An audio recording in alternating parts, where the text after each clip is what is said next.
Hey guys, Peter here to do an album review. Today I'm here to tell you about the latest from Soulburn, Noah's Dark, out November 13th on Century Media. This album has 10 tracks, 48 minutes in length, and this is the band's 4th full-length studio album. This is a very interesting record because I felt that it had a very cohesive, a very linear atmosphere across all 10 tracks, really keeping itself steady, not changing at all from song to song, almost as it dulls your senses as you progress through the record.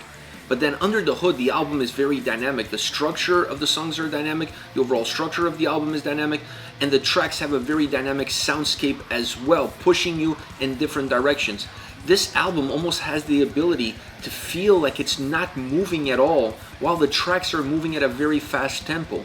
The ability to do that is really driven by that atmosphere, because the atmosphere allows the record to have this unique but very steady, very leveled output across all 10 tracks, regardless of how dynamic the songs are, regardless of the influence and sound that the tracks have. The way they come across is very similar, very uniform across all 10 songs. So that almost dulls your senses to everything else that is happening underneath it. And what is happening underneath it is a very dynamic approach. You have songs that are different in the way they're constructed, in the way they're delivered, in the way they're put together. And then you have tracks that from a sound perspective also push you in different directions. You have tracks that have a little bit more of a death metal approach, but overall this is a very straightforward black doom metal record that really merges those two genres extremely well across all 10 tracks. And then, like I said, in some songs you get a little bit more of a death metal influence, maybe in a riff and how a song is put together, in a specific bridge, in a few things here and there just to kind of spice up the tracks. But overall this is a black doom metal driven record in its sound, and that allows them to do a lot. They can go in a lot of different directions. They can point the compass more towards one element or more towards the other, or really try to walk that fine line between both worlds and combine forces in order to create more interesting tracks all around. And that's exactly what's happening in this record. Above the surface, it seems very calm. There's no storm. There's nothing really happening. You're dulled by everything that it's coming at you, because it's making you feel very comfortable in the position that you're in. And then underneath the surface, the tracks are just moving everywhere. They're filled with life. They're very rich in their sound. They're very rich in their approach and how they're put together. I love this record because I love that duality of senses that it gives you as a listener, and this ability, like I said earlier, to feel like it's not moving at all while it's still moving at a very fast pace. Deeper into the sound, you have to look at three main elements that really make the core of the overall soundscape, and that is the bass, the drums, and the guitars. I love the bass on this record. I love the fact that it's in the forefront. They used it quite a bit, and they didn't hide it at all in the mix. They allowed it to have a presence. They allowed it to be used in the forefront, like I said, push the tracks, give a little bit of darkness to the songs, but also create an interesting bass, remove a little bit of grittiness from the guitars, give the sound a little bit more presence, which was really important, in my opinion, for this record. On top of that, you add the drums. The drums are heavy at times. There's some tracks where the drums are absolutely demolishing, but overall I felt like the drums were very controlled in its approach. I didn't get the sensation that they wanted the drums to dictate the tempo of the record, to dictate the pace or the overall soundscape of the album. They wanted to leave that to the guitars. So the drums played a different role. The drums played a role of creating this very strong foundation in which you put all the other building blocks on top that allows the record to be as dynamic, as fluid, as volatile as you want it to be. Now the guitars play a huge role on this record, because to me this is an album that's very guitar driven. They dictate the tempo, they dictate where the song is going, the style of the song, how it comes across, how it feels. Everything is coming from the guitar sound. I felt like the tracks where the guitars were perhaps a little bit more gritty, more raw, the bass came in, it took a little bit of the edge off and allowed the sound to be a little bit better balanced all around. In some songs they didn't do that. They allowed the guitars to move a little bit more into a wild zone. They allowed the guitars to be a little bit more free of any restraints, and in those songs you got a different side of the band. And the song becomes a much different animal, becomes a lot more volatile, becomes a lot more driven, it becomes a lot darker all around. So you get a little bit of these two worlds, but they combine all three elements, drums, bass, and guitars, in a perfect way to always provide you a very balanced approach as far as the overall sound sound is concerned. You do feel like the guitar is in the forefront, the bass and drums are behind it, but that standard stays true throughout all of the record, and that is what creates that incredible atmosphere, that incredible sound output that really numbs you and it dulls your senses and allows this record to be as dynamic, as fluid as it is, and still feel as controlled as it does when it comes across to the listener. Now, the vocals are important on this record because I felt like you needed something to really bring it all together, to be the cherry on the top, and the vocals on this album definitely do that. You don't get a sense of one-size-fits-all approach as far as this record is concerned.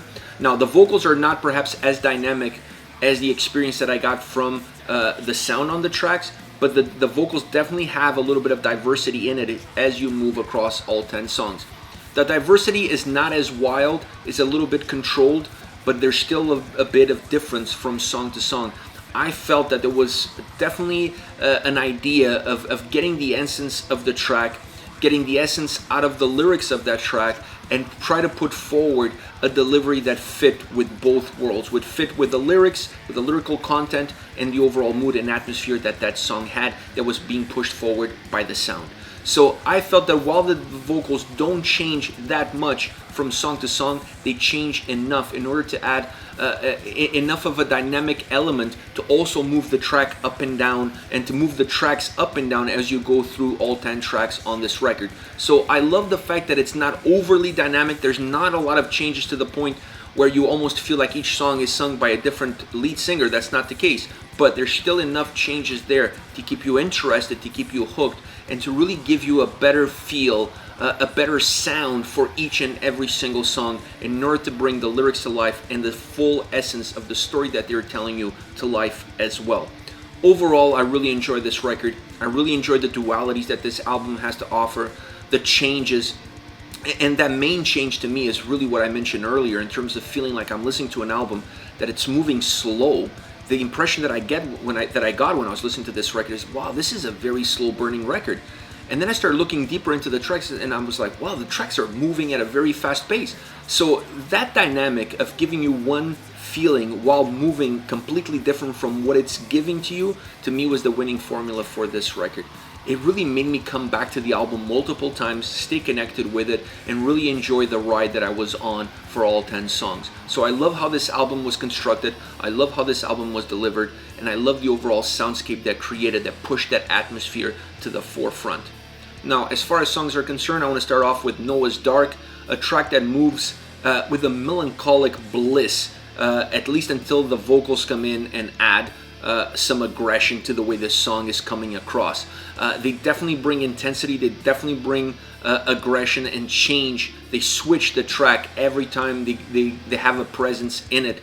You feel the song going from a more calm, a more melancholic approach to definitely a more fast, driven, brutal side of the song. So it's a song that has this duality of approaches, has this duality of aspects that really moves the needle up and down as you travel through the song. It gives it the life that it needs, it gives it the substance that it needs, it really pushes the song forward, it makes the song even feel faster than what it is by changing these dynamics, by changing the eyesight of the listener.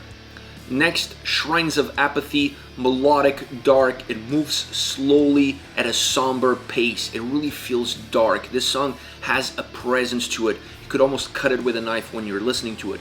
It brings in some heaviness with the drums. The drums come in with bursts of heaviness at times. That's pretty much for a huge part of the track. The only heaviness that you're getting is what the drums are giving you. And they're not giving you at a steady pace. They're giving it to you in bursts, and I love that.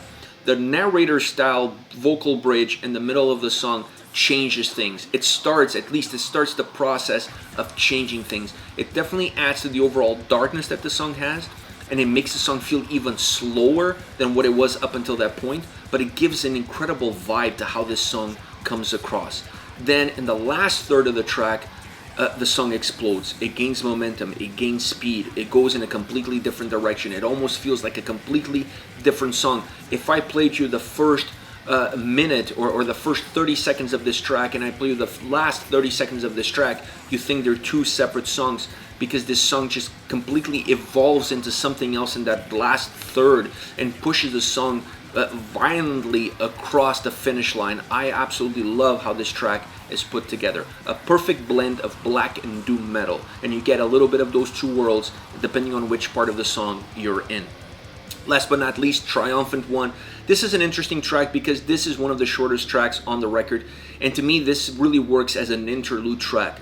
This track meets the purpose of connecting the song that's before it with the song that comes after.